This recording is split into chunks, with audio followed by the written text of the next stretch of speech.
పరిగ్రహ భోగత్యాగ సత్య సుఖం న కరోతి విరాగ అక్కడేదో వస్తుంది. అక్కడ హరిగోవింద స్తోత్రంలో 32 శ్లోకాలు కంఠస్థమే, ఒక్క రాట్లేదు కాకుండా. అక్కడ ఆచార్యుల వారు చెప్తారు, అక్కడే జ్ఞాని ఎక్కడ ఉంటాడు, 3 లేదు 4 జ్ఞానం వస్తే 1 2 రావట్లేదు. మూలం తరవరు కేవలం ఆశ్రయించారు, కేవలం అక్కడ మాత్రం ఉంటారు సార్. వృక్ష మూలంలో పెద్ద పెద్ద చెట్లు ఉంటాయి, ఆ కింద ఉంటాయి. ఒకవేళ వర్షం వాన ఇలాంటివి ఏమైనా వస్తే ఆలయం యొక్క ఉంటాయి కదా బయట, అలాంటి చోట్ల ఉంటారు. ఇంకా మరి ఈయన గారు ఏదో భిక్ష వేస్తారు సరే, మరి వాళ్ళు వేసిన భిక్షను పట్టుకోవడానికి పాత్ర పాణిత్రయం భోక్తుమామంత్రయం. నిజమైన సాధువు అయితే పక్కన భిక్షాపాత్ర కూడా పెట్టుకోకూడదు, దాని మీద అటాచ్మెంట్ ఏర్పడుతుంది. సందేహం లేదు, ఒకటి తయారు చేసుకున్నామా అటాచ్మెంట్ వచ్చేస్తుంది, ఇది నాది అనే భావన ఏర్పడుతుంది. ఇటువంటి భావన ఏర్పడిన మహానుభావుడు ఉన్నాడు, చెప్పుకుందాం. అందువల్ల తన చేతుల్ని భోజన పాత్రలుగా చేసుకుంటారు. వాళ్ళు అనొచ్చు, ఏమంటే ఈ పలానా పాత్ర పట్టుకెళ్ళి మీద పెట్టుకోండి, మీరు వేయడం ఇంటి దగ్గర రెడీమేడ్ పాత్ర ఇంకా అయితే కడిగించుకోవడం సులభం, ఏ విధంగా కట్టలేదు, ఏ గోళ దగ్గరికి నిలబడితే అయిపోయింది, అయితే నెక్స్ట్ మళ్ళీ అన్నాడు సిద్ధం అంతే కదా. దాచుకోవాలి, ఎవడో ఎత్తుకుపోతాడు, చెయ్యి ఎవడో ఎత్తుకోకూడదు కదా మన దగ్గర నుంచి, మన స్పృహ ఉన్నప్పుడు. అందువల్ల అంతే, ఇంక దీని మీద ఆలోచన ఉండకూడదు. అంటే వాళ్ళది ఒక్కటే, ఏది కూడా నాకు ఆలోచన అవ్వకూడదు, భగవంతుడి తప్పించి ఏది ఆలోచన. మనం ఒకటి తయారు చేసుకుంటామంటే అది మనకు పెద్ద ఆలోచన విషయం మనకు అర్థం. ఇల్లు ఒక పెద్ద ఆలోచన, ఇంట్లో వాళ్ళు పెద్ద ఆలోచన, ధనం ఒక పెద్ద ఆలోచన, వస్త్రాలు ఒక ఆలోచన, వాహనం ఒక ఆలోచన, సరే శరీరం ఎలాగో ఆలోచన, దాచుకున్నది ఆలోచన, దాచుకోవలసింది ఆలోచన, దాచుకోవాలన్నది ఆలోచన, ఆలోచన ఆలోచన ఆలోచన ఆలోచన, వీటి మధ్య మనకి ఆవేదన, ఏమిటో ఆందోళన కాదా. ఏమొస్తాయి, వీరాది కూడా వస్తుంది. లోపల ఆలోచనలో అచ్యుతుడు ఉంటే ఆనందమేమో కానీ ఈ దరిద్రాలన్నీ కలిపి అనుడు ఇంకా మనం అన్నవాడు వాడైతే చెక్క ప్రవర్తన మనమే పడుతుంది. మనం బాగానే ఉంటాం, మన కంట్రోల్లో ఉన్న వాడు వాడిని చేయలేము, చూడలేము, మార్చలేము, ఎటు పోలేము, ప్రారంభాలు అంత వేరే వదలవు. ఎక్కడికైనా పోవడానికంటే లోపల నుంచి ఆ ధైర్యం రావాలి, అంత మనకి లేదు. ఎలా వాడు చూస్తే తిక్క ప్రవర్తిస్తున్నాడు, వాడు కొడుకే కావచ్చు, ఇంకోటి కావచ్చు, ఇంకోటి కావచ్చు, ఇంకోటి కావచ్చు. వాడి ప్రారంభం మనం కేవలం మన ప్రారంభం అవుతే మనమే కాదు, వాడి ప్రారంభం మిచ్చిరేస్తుంది. తప్పదు, సంబంధాలంటే ఇవే. ఒకటి వల్ల ఒకటి వచ్చి 10 మందికి పడిపోతే 10 మంది వాడి వల్ల ప్రమాదం ఉంటారు కాదా. అందువల్ల అంటే భోజనం కోసమైనా పాత్రలు వగైరాలు సంగ్రహించుకునే స్వభావం లేనివారు వాళ్ళు ఇంటికి పిలిచి వెండి కంచాల్లో భోజనం పెట్టినా తినకూడదు. కంచం మీద అపెక్ట్ ఏర్పడిపోతుంది. చిత్తరాకు లేదా అరిటాకు లేదా పెడతారు. వాళ్ళకు ఉంటే ఉండొచ్చు, బంగారం కంచంతో విడితే పెట్టచ్చు, వీడి తినకూడదు. నీకు ఉంచుకుంటే మనవాడు పెట్టుకో. నాకు బుద్ధిమంతుల్లా చెప్పాలి అనుకుంటాం. పెద్ద కబుర్లు చెప్తుంటారు, చూస్తే అయిపోతుందని. చూస్తేనే అంటుకుపోతుంది. భగవద్గీతలో చెప్తున్నాడుగా, మనం ఏంటి పెద్ద వేదాంత పరమాత్మ నుంచి వెళ్ళిపోయినట్టుగా మనం చూసేనా అంటుకుపోతుంది. ఇంత బంగారం కాకపోయినా వెండిదైనా తయారు చేసుకుంటే బాగుండేది. ఉన్నాడు కానీ ₹1 దాచలేదు కదా, ఎవడు ఆయన పక్షి 50 గదాలను కంచం పడుతుంది. కనీసం చూపించిన కంచమైనా సరే, ఇంత ఇల్లు అన్నాక వెండి కంచం లేకపోతే ఎలా? గదవబతుకు అదొకటి వంటిది. గదవబతుకు అంటే ఈ భగవంతుడు పొందకపోతే గదవబతుకు, కానీ వెండి కంచం లేకపోతే గదవబతుకు కానీ ఏ వేదాంతం చెప్పడం. గదవడైలాగులు కొట్టుకునేలాగా ఈయన చూసి వాడికి ఎక్కడికి వెళ్తే వెళ్ళుకుంటాం. వాళ్ళు ఎందుకు పెట్టే తెలిసిన వెండి కంచం మన మనసు పాడైపోవాలని వాళ్ళు పెట్టారు. ఏదో భగవద్గీత చదువుతుంది కదా, దీని బుద్ధిలో తీసేలా ఉన్న శాంతి కాస్త తీసేది వెండి కంచం పెట్టాలి. అయితే మనకు ఆరోగ్యం సరే. వెండి కంచంలో ఇడ్లీ తింటాం కానీ తర్వాత మనం తినేదంటే అశాంతి. ఎక్కడికి వెళ్ళకూడదు, ఎవరిది చూడకూడదు. ప్రపంచం అంటే భయపడుతూ బ్రతకాలి. ఒకసారి పిల్లవాడిని చూసి నేర్చుకొని కావాలి. ఎందుకు ప్రపంచం అంటే అలా భయపడ్డాడు? లేదా గౌతమ బుద్ధుడి గురించి చెప్పారు. మీకు ఓబోయే పుస్తకంలో ప్రారంభంలోనే నా ఫోర్వర్డ్లో రాశాను.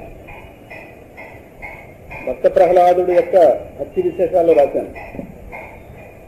గౌతమ బుద్ధుడు మహానుభావుడు, సందేహం లేదు. సిద్ధార్థుడు బుద్ధుడు అయ్యాడు.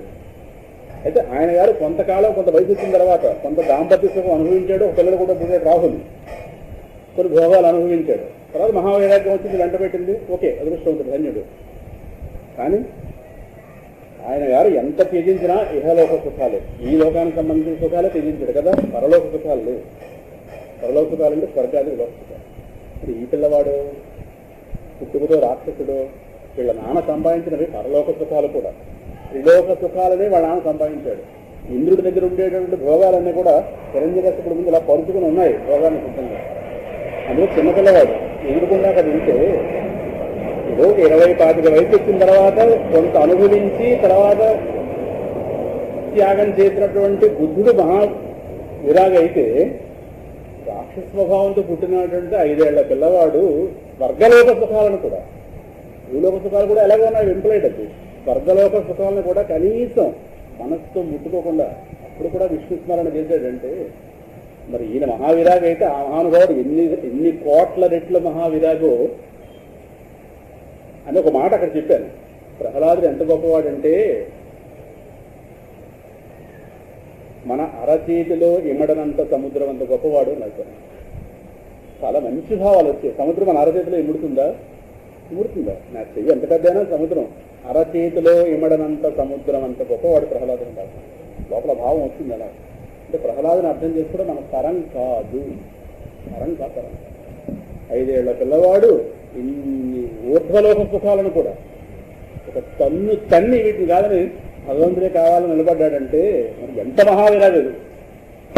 మరి ఆ విరాగ గురించి ఎందుకు చెప్పుకోము? ఇందాక మా సోదరు శాస్త్రి గారు అదే అంటున్నారు, ఏమిటోనయ్యా ప్రహ్లాదు గురించి ఎక్కడ ఎవరు, ఏమిటో లోకంలో అంతంత మాత్రంగా ఉంది, ఎందుకు ప్రహ్లాదుని పక్కన పెట్టేశారంటావు, ఏమిటో తెలియదు.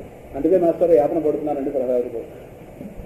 ఇందాక ప్రింటింగ్ ప్రెస్లో లక్ష్మి గారు కూడా అదే అంటారు, ప్రింటింగ్ ప్రెస్ ఆవిడ. ఇంకా అందరి గురించి అందరూ ప్రచారం చేస్తారు కానీ ప్రహ్లాదు గురించి ఎందుకు ఎవరు పెద్ద ప్రచారం చేస్తారు? దురదృష్టవంతులు ఏం చేస్తారు? ఆయనకు అదృష్టం ఉండాలిగా మన నాలుగు మీద రావడానికి కదా. మన నాలుగు మీద పెట్టుకోవడానికి ఆయనకు అదృష్టం ఉండాలా, లేదు మనకు అదృష్టం ఉండాలా? ఏమో ఎవరైనా అనుకుంటే అలా అనుకోవచ్చు. దురదృష్టవంతులు అంటాను ప్రహ్లాదుని మాత్రం పరమ దురదృష్టం ఉంది. కాబట్టి లోకంలో స్థానం లేదు అక్కడ. ఆయన వల్ల వచ్చిన క్షేత్రంలో ఆయన స్థానం లేదు. దరిద్రులు అన్నవాళ్ళు చెప్పిన దరిద్రులు, అది దరిద్రులే అక్కడ ఉన్నారంటే, ఉద్యోగులు అవ్వచ్చు, అర్చకులు కావచ్చు. ప్రహ్లాదుడి మీద ఇటువంటి భక్తి లేదు. నేను అంతకంటే ఎక్కువ మాట్లాడితే బాగుంది, సభలో బాగుంది. సెలవు వేస్తే వాడి తిండి తింటున్నారు, వాడి వాళ్ళు వచ్చిన ఆలయంలో ఎత్తుకు తిండి తింటున్నారు కానీ వాడింటే ఇంత కూడా ఖర్చు లేదు. ఈ పాపాత్ములందరూ ఏమవుతారు? వీళ్ళే విశాఖపట్నం భూభారం అంట, ఆ క్షేత్రానికి భారం వీళ్ళే, పరమ దుర్మార్గులు. ఇంతకన్నా మీరు చెప్పాలి. అందువల్ల భోజనం కోసమైనా పాత్రలు వగేరా ఏది కూడా సంగ్రహించుకునే స్వభావం సాధువుకు ఉండకూడదు. 4వ అధ్యాయంలో భగవద్గీత అపరిగ్రహ అని ఒక పదం వస్తుంది. అపరిగ్రహ, పరిగ్రహం అంటే స్వీకరించుట, అపరిగ్రహ స్వీకరించు, ఏది స్వీకరించుకో. మనకి ఏదైనా అవసరమైతే తీసుకునే, అవసరమైతే పక్కవాడికి ఇచ్చేయాలి. మన దగ్గర ఉన్నది ఇంట్లో ఉన్న వస్తువు సమస్య కాదు, అది ఒంట్లోకి చేరిపోతున్న ఆలోచన. అది పెట్టుకున్నాం. అందువల్ల షిరిడి బాబా గారి దగ్గర కనిపిస్తుంది, ఎంత ధనం వచ్చినా రాత్రి అయితే మొత్తం అందరూ దాన ధర్మాలు చేసుకోవాలి. సాధు అనేవాడు దాచుకోకూడదు. గృహస్థు కొంత వరకు దాచుకోవచ్చు కానీ సాధు అస్సలు దాచుకోకూడదు. ఎప్పటికప్పుడు ఖాళీ చేసి పడేయాలండి. మరి అన్నాడు ఎలా గడుస్తుంది? ఆయన చేస్తుంది. దీనికి నడుస్తుందా నడవదా ఇది ఆయన యొక్క సొత్తు, నాకు అలా బతికితేనే సాధు. సాధు అనేవాడు డబ్బులు దాచుకోవడం, డబ్బులు తీసి లెక్క పెట్టడం, ఇవన్నీ దరిద్రం చూడడానికి. దరిద్రం దరిద్రం దరిద్రం. వాళ్ళకున్న అసిస్టెంట్స్ కూడా చేయొచ్చు కానీ ఇవన్నీ వాళ్ళు అస్సలు ధనం ముట్టుకోకూడదు. రామకృష్ణ పరమహంస గారు ఆదర్శం. అసలు వాళ్ళు దాని నుంచి ఆలోచన చేయకూడదు. చేస్తే కుదరదు, శాస్త్రం క్షమించదు. అందువల్ల సంగ్రహించుకునే స్వభావం లేని వాళ్ళు ఇంకా ఏం గుణం అండి ఇది? కంఠామివ శ్రీమతి కొత్తయంత. ఎంతసేపు ఆ పిల్లవాడి గురించి చెప్పి దీన్ని చూడలేని వాక్యాన్ని కానీ ఇప్పుడు వచ్చేస్తాను. ఒక పాత గుడ్డ పీలికని ఎలా చూస్తాం మనం? క్షీయభావంతో. మహదైశ్వర్యం వచ్చి మీద పడినా పాత గుడ్డ పీలికని ఎలా యావగించుకుంటామో అలా యావగించుకుంటాం. ఇది మహదైశ్వర్యం. మహదైశ్వర్యం జరిగింది కదా స్వర్గలోక సుఖాలు. ఇక్కడ స్వర్గలోక సుఖాలు టాప్ మోస్ట్ సుఖాల్లో సందేహం లేదు. కాబట్టి ప్రయత్నం చేసి స్వర్గానికి వెళ్ళిపోతుంటారు అందరం యజ్ఞయాగాదులు చేసి.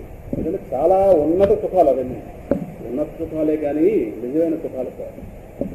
కాబట్టి వాటి మధ్య ఉన్నప్పటికీ కూడా ఇంద్రుడికి చాలా భయం ఉంటుంది, ఎవరితో వాడు పోస్ట్ పడిపోతాడా. మన్ని ఆలోచింప చేసేది నిజమైన సుఖము కాదు. ఇవన్నీ నిర్వచనాలు రాసుకోండి ఎక్కడో. నేను ఎప్పుడొస్తే నానొకటి నాకు తెలియదు. చెప్పే ప్రయత్నం చెప్పాలి అని అనుకునేది చెప్తున్నది కాదు, ఇక్కడ రాసుకోలేదు, చూసుకోవచ్చు కావాలంటే. మనల్ని ఆలోచింపజేసేది నిజమైన సుఖము కాదు. ఆలోచింపజేస్తోందంటే అది అబద్ధమైన సుఖం. దాచుకోవాలి, పొందాలి, పక్కవాడు ఎత్తుకుపోతాడేమో, ఈ దరిద్ర ఆలోచనలు ఉంటే సుఖమే కాదు, సుఖం కాదు. నిజమైన సుఖం ఆలోచించకండి. అది మన దగ్గర కూడా ఉంటుంది పొమ్మనప్పుడు. అందువల్ల ఇంద్రుడి గారి సంపదలు ఎప్పుడు పోతాయో ఆయన వెళ్ళ మహదైశ్వర్యం వచ్చి మీద పడినా చినిగిపోయిన పాత గుడ్డ పీలిక అనవసరం, అంతే కదా. ఆ విధంగానే ఆలోచించుకుంటాడు. కంఠామివ శ్రీమపి ఉత్సయంత. ఎన్ని ఉసిరికాయలు పడ్డాయో ఆచార్య వారు లెక్క పెట్టారా?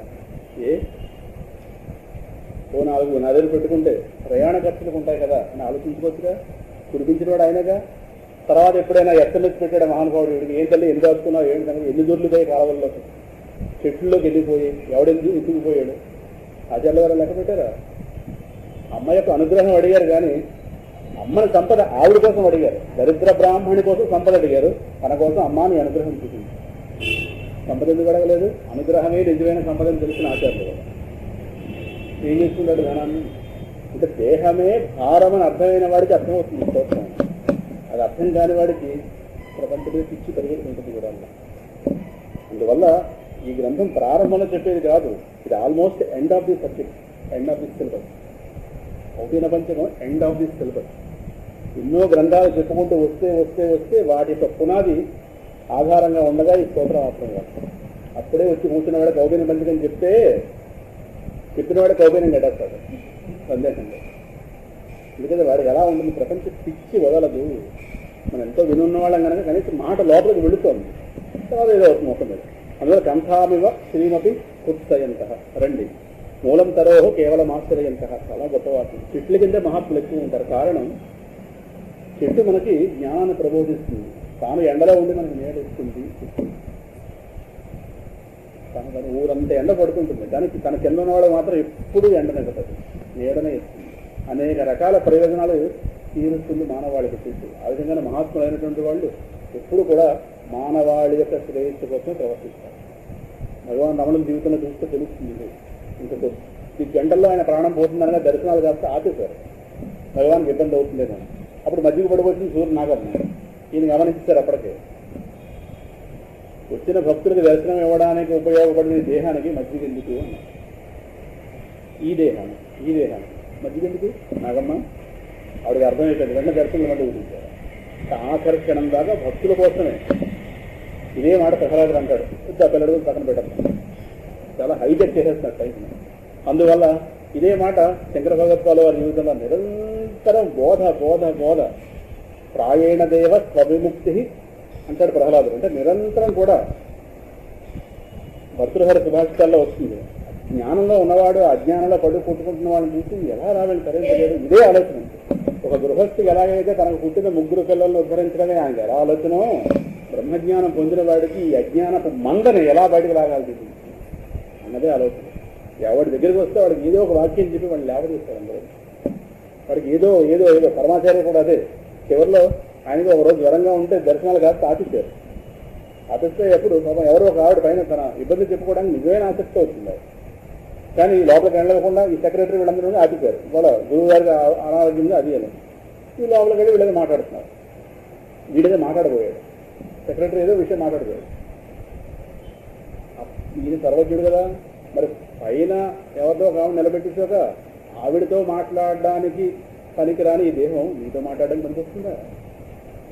ఎవరు మూసేసి దర్శనాలు వదిలించారు. నీది ఎలా మాట్లాడుతుంది? అయినా ఎవరిన ఆపిచ్చావా?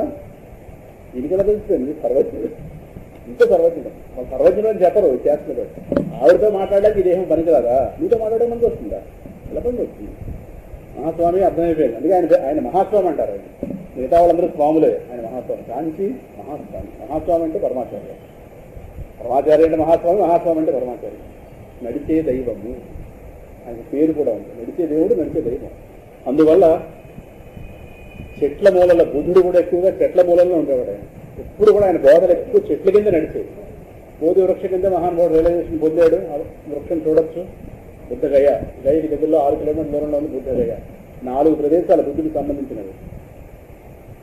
గోరఖ్పూర్లో ఆయన దేహం బాగా విడిచిపెట్టాడు. చైనా ఇండియా బోర్డర్లో ఉన్న లుంబిని వనంలో మహానుభావుడు పుట్టాడు. లుంబిని వనం అంటారు దాన్ని. కాశీ దగ్గరలో ఉన్నటువంటి సారనాథ్ క్షేత్రంలో, అదే గైలో ఉన్నటువంటి బోధి వృక్షం కింద జ్ఞానం పొందాడు. కాశీకి దగ్గరలో 10 కిలోమీటర్ల దూరంలో ఉన్నటువంటి సారనాథ్ అనే క్షేత్రం దగ్గర ఆయన తన అంటిపెట్టుకున్న శిష్యులకి జ్ఞానబోధ చేశాడు. చివరిలో గోరఖ్పూర్లో ఆయన దేహత్యాగం చేశాడు. బుద్ధుడికి సంబంధించి 4 ప్లేసాలు. బౌద్ధులైన వాళ్ళు 4 కూడా దర్శనానికి వెళుతూ ఉంటారు. ఎప్పుడు చెట్ల కింద ఉండేవారు. ఎందుకంటే చెట్టు అనగా మనమేం దాన్ని నాటుకోకర్లేదు, ఆల్రెడీ రెడీమేడ్గా ఉండదు. రెడీమేడ్ హౌస్ అది. మామూలు ఇల్లు అనుకోండి, కట్టుకోవాలి, యాదన రిజిస్ట్రేషన్, హౌస్ ట్యాక్స్, చెట్టుకి ట్యాక్స్ ఏం కట్టక్కర్లేదు. నమస్కారం పెడితే చాలు, దానికి కొమ్మ విరవకుండా ఉంటే చాలు. అందుకని దానికి మనం ఏం చేయక్కర్లేదు. దానికి ఓల్డ్ పక్షులు ఉంటాయి, వాటికి మనం చెడగొట్టకుండా ఉంటే మన పని మనం చూస్తూ వస్తే చాలు. అందువల్ల మూలం తరోహో కేవలం ఆశ్రయం. ఇదే ఆచార్యుల వారు అదే మూలం తరోహో కేవలం ఆశ్రయంత అంటే చెట్లు మనకి ఒక జ్ఞానాన్ని ప్రబోధిస్తున్నాయి. మానవాళికి సహకరించి తాము దుఃఖాల్లో ఉండి తనను ఆశ్రయించిన వాళ్ళకి సుఖాన్ని ప్రసాదించేవాడు మహాత్ముడు. చెట్లు మహాత్ముడు అవ్వడం అనేదాన్ని ప్రబోధిస్తున్నాయి. అందువల్ల మహాత్ములైన వాళ్ళు చెట్లనే ఆశ్రయిస్తారు. తాను దుఃఖపడుతున్నా సరే అవతల వాడికి శాంతిని ఇవ్వాలి. అదే మహాత్ములు చేశారు. వాళ్ళు ఎన్ని యాతన పడుతున్నా బోధిస్తారు. అలా బోధ బోధ బోధ. బై టీచింగ్ ఓన్లీ అజ్ఞానం ఎగిరిపోవాలి, బై టీచింగ్ వల్లే అశాంతి ఎగిరిపోవాలి. వేరే ఉపాయం లేదు. అందువల్ల అలాగా పాపం ఆ వాక్యాలను అలా ఇది కాదనది అది కాదనది ఎంతో బోధించుకుంటూ వెళ్తారు. బోధించడానికి అది చెట్టుకుంటారు. చెట్టున్న తర్వాత ప్రశాంతత వస్తుంది. సురేంద్రియ చూస్తేనే మనకు ఒక లోపల ఒక ఆనందం. ఎందుకంటే గ్రీన్ రంగులో ఉన్నట్టు ఒక రకమైన శాంతి వస్తుంది మనకి. అందుకే హరిత విఫలం అంటుంటారు. ఇల్లంతా మొక్కలు వేయండి ఎందుకంటారంటే ఆ గ్రీనరీ చూడగానే మనసుకి ఆ కలర్ మ్యాచ్ అవుతుంది.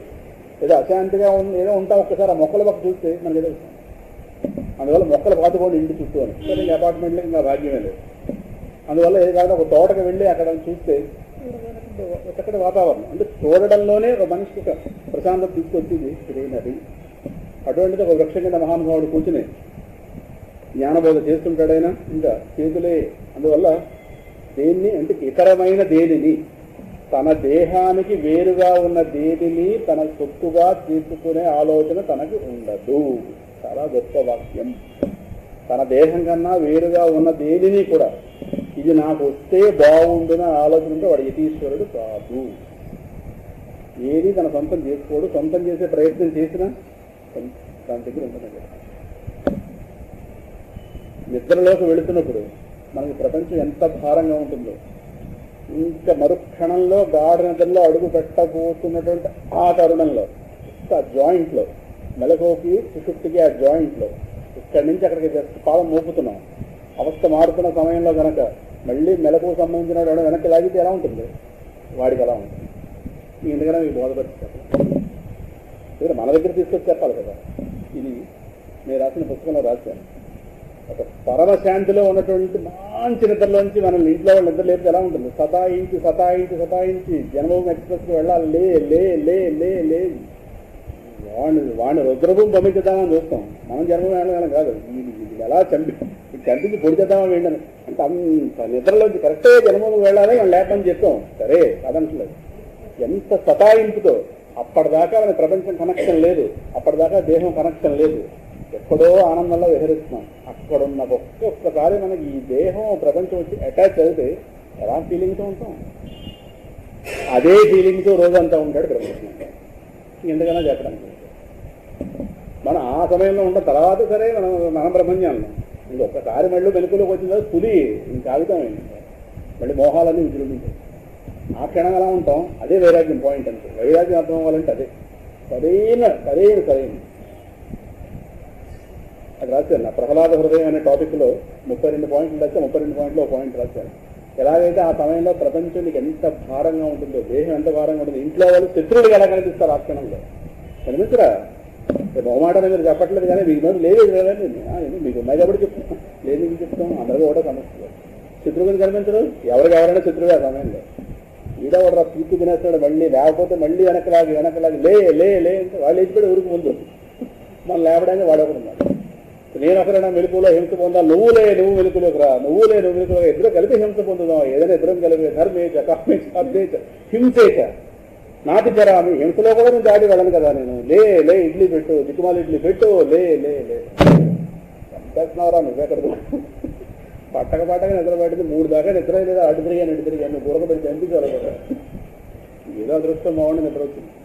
లేకొస్తావా నీ ఇడ్లీ కోసం కొంచెం తెచ్చుకోవచ్చు కదా ఎక్కడో అక్కడ. అదే బయట ఫుడ్ నాకు పడదండి. బయట ఫుడ్ పడదు, బయట ప్రపంచం పడుతుంది మళ్ళీ. బయట ఫుడ్ పడదు మళ్ళీ, బయట ప్రపంచం మాత్రం అందరూ హ్యాపీ కదా.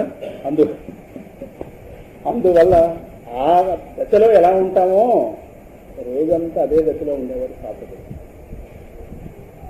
ఇది పరమ వైరాగ్యానికి ఇవన్నీ సోపానాలు మాట్లాడి సుబ్రహ్మణ్య శాస్త్రి గారు చూసిన తర్వాత మనం మాట్లాడలేదు. నేను రాసిన దాని గురించి మరి సభలో చెప్తే బాగుండదు కదా, మరి ఆయన బోధపడిందో తెలీదు. లేదు అట్లీస్ట్ ఏం కామెంట్ చేయలేదు నేను రాసిన దాని గురించి. ఏదో షణ్ముఖ శర్మ గారు చెప్పిన దాన్ని ఆధారంగా చేసుకుని తన ఏదో ఉపసంహారం మీద రాశాడు. షణ్ముఖ శర్మ గారు చెప్పింది నేను ఏది రాయలేదు, షణ్ముఖ శర్మ గారు చెప్పకముందే రాస్తున్నాను వాక్యాలన్నీ. సరే ఆయన దగ్గర వాదించడం ఎందుకు, ఇవన్నీ లోపల నుంచి నాకు తోచినది. సరే నా గురించి ఆయన అంత వివరంగా చెప్పక్కర్లేదు, ఆయన అడగలేదు. కానీ ఒక మహావైరాగ్యాన్ని ఒప్పించాను ఆ వాక్యాల్లో. అందులో ఆయన ఏమైనా కొంచెం రియాక్ట్ అవుతారేమో అని 4 వర్డ్ రాశారు. ఆయన ఏమైనా అంటారేమో అని ఆయన దగ్గర కూర్చున్నాను, కానీ మొళ్ళవే కూర్చున్నట్టే కూర్చున్నాను. కానీ ఆయన నోటితో చెప్పలేదు, కానీ గ్రంథంలో రాశారు. ఏదో ఆయన వల్ల ఇన్స్పిరేషన్ పొందాను. ఆయన వల్ల ఇన్స్పిరేషన్ కొంత పొందానేమో, కానీ చాలా ఇన్స్పిరేషన్ లోపల నుంచి అవన్నీ పడిపోతే 8 అంశాల కింద నా దాంట్లో పెట్టాను. అందులో ఈ వైరాగ్యం మాటలకి ఆయన కూడా కొంచెం వైరాగ్యం పడుతుంది ఈ మధ్య. చూస్తున్నాను ఆయన మాటలు ఎప్పటికప్పుడు పడతా అందరూ శాస్త్రాలు తెలిసిన వాడికి. అందువల్ల కొంచెం ఏమైనా రియాక్ట్ అవుతారేమో అనుకున్నాను, కానీ ఎవడో ఎలా రాస్తే వైరాగ్యం గురించి అంటారేమో అనలేదు. నా అదృష్టం ఉంటుంది. నన్ను ప్రశంసించమని అసలు, కానీ వాటిని పెడితే ఏదో బాధ ఉంటుంది. అందువల్ల వేరుగా ఉన్నదాన్ని దేని కూడా సొంతం చేసుకునే ఆలోచన ఉండదు. ఉంటే యతీశ్వరుడు కాదు. దేహమే భారమైన వాడికి ఇవన్నీ ఎక్కడ తీసుకొస్తాం? దేహమే భారం పోస్తున్న వాడికి రమణమహర్షి గారు అంటారు కదా, పెద్ద ఏనుగును పట్టుకొచ్చి చిన్న గుడిసెలో పెడితే ఎలా ఉంటుంది? నా పరిస్థితి అలా ఉందిరా బాబు. 6 అడుగుల దేహం, వెంకటరామన్ అనే దేహం. ఈ దేహంలో చూస్తే అనంతమైన వస్తువులు, చచ్చిపోతున్న లోపల ఉండలేక బయటకు రాదు. ఎప్పుడు దీని తేడా వెళ్ళిపోతుందా అని ఇదంతా ఎదురు చూసేవారు. ఆ దేహం ఎక్కడ మరణంతో వాళ్ళకి అలా ఉంటుంది. ఎందుకంటే వాళ్ళు శాంతిగా ఉండడానికి దేహం అవసరం లేదు. దేహం పెద్ద అవరోధం కూడా. ఆ స్థితిలో ఉన్నటువంటి వాళ్ళకి ఏదో సొంతం చేసుకోవాలి, ఏదో దాచుకోవాలి, ఎక్యూములేషన్ అనేది వాళ్ళకి ఉండదు. సంగ్రహించుట అంటే సమస్య తెచ్చుకోనుట అంతే. ఈ ప్రపంచంలో ప్రతిదీ ఈశ్వరుడు. ఇదంతా ఎవరిదో వాడిని ఆధారపడి బతికేవాడికి సంగ్రహించుకోవడం ఎందుకు? ఏది అవసరమో అది వస్తుందండి. ఏది అవసరమో అది వస్తుంది, అయిపోగానే వెళ్ళిపోతుంది. సినిమాలో ఏ పాత్రధార అప్పుడు ప్రవేశించి అవగానే తెరడా దిగిపోతాడో అంతే వాడి జీవితంలో. వాళ్ళు మాత్రం వేదాంత అటువంటి జీవితం వస్తే ఎంత హాయిగా ఉంటుంది. ఏమో సంథావివ అదే ఇలా చెప్పినట్టుగా పాణిద్వయం భోక్తం ఆమంతరయంత. ఏది కూడా చేతులే భోజన పాత్రలు అంటే వెంటనే అంటే అంటే వేడన్నా వాడి చేతిలో వేసేస్తే అలాగా. బుద్ధున దేవత అలా వేయి దేవస్తుంది కదా. బుద్ధున వాళ్ళు ఎవరు అలా వేరుగా, ఒకవేళ వేసినా వీళ్ళు రియాక్ట్ అవ్వరు. ఇది రియాక్షన్ అంటే యతీశ్వరుడు అవ్వడం. మళ్ళీ ఓహో ఇది కాలిందా సరే అంటారు. భగవాన్ మీద ఒకటి మూత్ర విసర్జన చేశాడు ఆయన విరూపాక్ష గుహలో ఉన్నప్పుడు. అంటే ఆయన రియాక్షన్ ఉంది. లెక్కలు చెప్పానుగా, ఎంత స్వప్నాన్ని బాధపడేవాడు రియాక్షన్ ఎక్కడ ఉంటుంది? ఆయన పూలదండలు వేయడానికి పడుకొచ్చిన వాళ్ళు ఉన్నారు. ఓహో ఊరంత భోగాలు. బరోడా మహారాణి అయితే చూటు సఫారీ కూడా కుట్టించిన సిద్ధదేవి మహాతల్లి 2 తెల్ల నెమళ్ళు కూడా పంపించింది. ఏది వద్దంటే 2 నెమళ్ళు పంపించింది ఆశ్రమం. ఎందుకంటే ఆవిడ సంపద ఈయన ముందు ఏపాటిది. మహదైశ్వర్యం వచ్చినా సరే గుడ్డ పీలిక. ఇప్పుడు ఓడిది 3 గుడ్డ పీలికలు చూస్తాం. ఓ సంచోటి పట్టుకెళ్ళి అవన్నీ పడుకుంటామా? ఎందుకైనా ఉంటాయి ఇంట్లోనే అది ఇది కలుపుకొని. ఇదే భగవత్పాదుల వారు దక్షిణామూర్తి స్తోత్రం 10వ స్తోత్రంలో చెప్పారు. ప్రత్యాచర్పట విరచిత కంఠ పుణ్యాపుణ్య వివర్జిత పంథ యోగి యోగ నియోజిత చిత్త రమతే బాలోన్మత్తవదేవ. జ్ఞాని సిద్ధులు చెప్తూ రోడ్డు మీద అక్కడ పడినటువంటి గుడ్డ పీలికల్ని తెచ్చుకుంటాడు. ఎందుకంటే వస్త్రం మీద కట్టుకోవడానికి. వాళ్ళకి అప్పుడప్పుడు కొన్ని క్షణాల దేహభావం వస్తుంది, దేహం మీద స్పృహ వస్తుంది. వచ్చినప్పుడు ఎండ చలి వాన. భగవాన్ కూడా ఏదో 2-3 వస్త్రాలు కొన్ని ఫోటోస్ ఉన్నాయి, ఏదో ఒక వస్త్రం కప్పుకున్నట్టుగా చలికి. అంటే వాళ్ళకి దేహభావం ఉందంటే కొన్ని సమయాల్లో వస్తుంది, భగవంతుడు ఇస్తాడు. అది మన దృష్టికి. మనం పట్టుకెళ్ళినటువంటి షాలుగా ఆయన దగ్గరికి వెళ్ళే భాగ్యం ఉందనుకోండి, దానికి ఆయన దేహస్పృహ. మనం ఏదో పట్టుకెళ్ళడం పంచే ఏదో, ఆయన గారు దేహస్పృహ లేదనుకోండి ఎవరికడగా ఉందండి. ఆయన గారికి తెలుస్తుంది అనుకోండి, అమ్మ ఈ షాలు బాగానే ఉంటుంది, ఊళ్ళు షాలు కాశ్మీర్ తీసుకొచ్చారని చెప్పి ఆయన స్వీకరించారు అనుకోండి, మన అదృష్టం. అందుకు భగవంతుడు వాళ్ళకి అప్పుడప్పుడు దేహభావం ఇస్తారు అవసరం, ఎందుకంటే లోకంలో బోధించాలి కదా. అందువల్ల ఆ దేహభావం వచ్చినప్పుడు ఎండా వాన తేడా తెలుస్తుంటుంది. తెలుస్తున్నప్పుడు ఏదో వస్త్రం కప్పుకోవడం ఏదో ఆ విధంగా బ్రహ్మజ్ఞానం. నాకంటూ స్త్రీ పురుష నపుంసక భేదాలు లేవు, కానీ లోపల ఉన్నాయిగా. అందువల్ల వాళ్ళ కోసం ఏదైనా వస్త్రం చుట్టాలి. అందువల్ల ఏ వస్త్రం బాంబిడింగ్ కదలా కాదు, ప్రత్యాచర్పణ విరచిత కంఠ. రోడ్డు మీద ఉన్నటువంటి బొంత పీలికలు ఉంటాయే, గుడ్డ ముక్కలు, అవన్నీ కలిపి భగవాన్ ఏదో ముళ్ళు పట్టుకొచ్చి దారంతో అంటే సూది ఎవరిని అడగడం కాదు, మళ్ళీ సూది తెస్తే దారం ఇవ్వమంటారు, దారం వస్తే ఇంకోటి పంపించంటారు. కోరిక ప్రారంభమైందా ఇది ఆగదు. అదో ప్రకృతిలో సహజంగా దొరికే వాటితోనే చేసేవారు అంతే. అందువల్ల ఒక ముళ్ళు తీసుకుని దాని దారం గుచ్చేవారు, ఆ దారం ఎక్కడొకటి దొరికింది గుచ్చేవారు. ఏది ఎవరిని అడిగేవారు కాదు. అడిగితే బ్రహ్మజ్ఞాని కాదు ఇటువంటి. ఆయన ఏది అవసరమో భగవంతుడు ఇస్తాడు. అడిగి పక్షవాడిని అడిగేమో మనలో వెలుతుందని అర్థం. యతీశ్వరుడు కాదు, ఇవన్నీ యతీశ్వరుడికే లక్షణాలు మనం పోల్చుకోవచ్చు. అక్కడ వాళ్ళ అవసరం గుర్తించి మనం పట్టుకెళ్ళాలి, తీసుకుంటాం. నోరు విడిచి వాళ్ళు అడగకూడదు. అందువల్ల అది గురించి ఆ బొంత పీలిక ఈ బొంత పీలిక గుట్టి చిన్న గుడ్డ కట్టుకు పట్టుకుంటారు. మరి ఆయనకి పుణ్య వివర్తిత సంస్థ. పుణ్యం లేదు, పాపం లేదు. ఆయన పుణ్యమైన పాపం ఏంటి? రెండు దాటి వెళ్ళిపోయినాడు. కానీ మైండ్ ప్లేన్లో ఉన్నవాడికి పుణ్యం పాపం. Is have all these nuisance and non sense. పుణ్య వివర్తిత సంస్థ. మరి యోగి యోగ నియోజిత, యోగం చేత తన మనసు నియమించుకున్నవాడు. ఎలా ఉంటుంది ఆయన ప్రవర్తన? రమతే బాలోన్మత్తవది. చిన్నపిల్లలు ఎలా ఉంటారు అలా ప్రవర్తిస్తుంటాడు, పిచ్చి వాళ్ళ ఉంటాడు. వైకుంఠ చింతా వివర్జిత చేస్తుడై ఒక్కడు ఏడుచు మర్చిపోతాడు. పిల్లవాడి గురించి చెప్పద్దా, ఇది రాబట్టి ఆపేస్తానండి, లోపల చూసేస్తాడు కదా నా గురించి ఏదో చెప్తాను. వైకుంఠ చింతా వివర్జిత చేస్తుడై ఒక్కడు ఏడుచు నొక్కచోట, అశ్రాంత హరిభావనారూఢ చిత్తుడై ఉద్ధతుడై పాడు నొకచోట, ఇష్టుడింటియగా వేరుండు లేదని ఒత్తిడి నవ్వుతుంది నొకచోట, నలినాక్షుడను నిధానము గంటి నేనని ఉబ్బి గంతులు వైపు నొకచోట, పలుకు నొకచోట పరమేశు కేశవు ప్రణయ హర్ష జనిత బాష్ప సలిల మిలిత పులకుడై నిమీలిత నేత్రుడై ఒక్కచోట నెలకు ఊరకుండి. ప్రహ్లాదుడికి పిచ్చివాడి చేష్టలో ఉన్నాయి, జ్ఞాని చేష్టలు. రమతే బాలోన్మత్తవ దేవ. ప్రపంచం పట్టకపోతే పిచ్చివాడు, ప్రపంచం పడితే మనవాడు. మన దృష్టిదే కదా. అంతేనా? మన సైకాలజీ ఏంటి? మనలాగే కదా టీవీ ముందు కూర్చుని సినిమాలకు వెళ్ళొస్తూ చూస్తే ముందు ప్రపంచం పట్టకపోతే అందుకే స్కూల్లో చేస్తాడు. స్కూల్లో చేస్తే జ్ఞానం వస్తుంది కాదు, ఆత్మజ్ఞానం స్కూల్కి వెళ్ళింది ప్రహ్లాదు చూస్తుంది, వాడికి వాళ్ళు పట్టలేదు. సరే, అందువల్ల కంఠామివ శ్రీమతి ఉత్సయంత మహదైశ్వర్యం వచ్చిన వంత పీలిక. ఎలాగైతే ఏవగింపుతో చూస్తాడో వజ్రాలు వాళ్ళ ముందు పోసిన దీనికి అటువంటి కౌపీనవంత కలు భాగ్యవంత, వాడు కదా భాగ్యవంత అని ఆచార్యుల వారు 2వ శ్లోకంలో నిర్ణయం చేశారు. రేపటి రోజున ఇంకా లోతులో కోడుతున్నారు. ఇప్పుడైతే పై తిరుగుతున్నారు. ఇంకా ఏమంటే ఎందుకు ఆయన ఎలా ఉన్నాడో మనకు తెలియద్దా? అందుకే ఆచార్యుల వారు ఆలోచింపజేసేవారే ఆచార్యుల వారు. అందువల్ల ఇంకా ఇంకా ఇంకా ఇంకా విశ్వమంతా వ్యాపించేస్తారు కదా. ఎలా వ్యాపిస్తారు? రేపటితో సాయంకాలం 6:30కి చూద్దాం. వర్షం తగ్గిందా, ఇంటికి వెళ్ళాలి, వాతావరణం అనుకూలంగా తగ్గుతుందో లేదో, ఏమైపోతుందో, ఆకాశం కింద పడిపోతుందో, భూమి మీద వెళ్ళిపోతుంది, బెంగలు వెళ్ళాలి. ఏమీ అవ్వదు. చెప్పుకుంటున్నారు కదా ఆత్మ గురించి, వాతావరణం అనుకూలం చేద్దామని ఆచార్యుల వారి యొక్క అనుగ్రహంతో అనుగ్రహపు జల్లులు పట్టాయి వాళ్ళ. నా దృష్టి అయితే అంతే. తాపత్రయాలన్నీ కొంత ఉపశాంతి పొందే లోపల ఇంటికి వెళ్ళి ఏదో ఇడ్లీలే ఉంటాయి కదా, కానీ మొత్తం ఏదో పెద్దవాళ్ళు అయితే అన్నం తినకూడదు కాబట్టి, అన్నం తినరు కాబట్టి, పెద్ద వయసు కాబట్టి, అరగదు కాబట్టి ఇడ్లీ ఏదో చపాతీ ఏదో మొత్తం మీద అరిగే వాళ్ళు కాస్త అన్నం ఏదో కానివ్వండి మొత్తం మీద. ఈ నా శాంతి మీకు ఏం ఉంది అందులో మీరు జ్ఞానులు ప్రాజ్ఞులు మీ భగవత్పాదం అలాగే నడుస్తుంది. స్వస్తి ప్రజాభ్యః పరిపాలయంతాం న్యాయేన మార్గేణ మహీషా గో బ్రాహ్మణేభ్యః శుభమస్తు నిత్యం. లోకాః సమస్తాః సుఖినో భవంతు. కాలే వర్షతు పర్జన్యః పృథివీ సస్యశాలిని.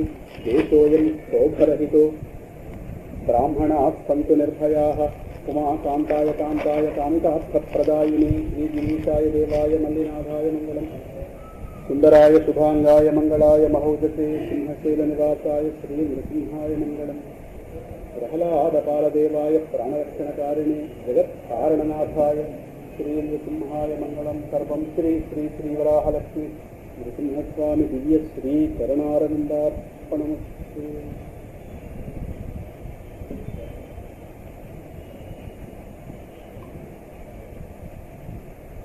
నేను కూర్చున్నానే 3 శ్లోకాలు అని చెప్పాను.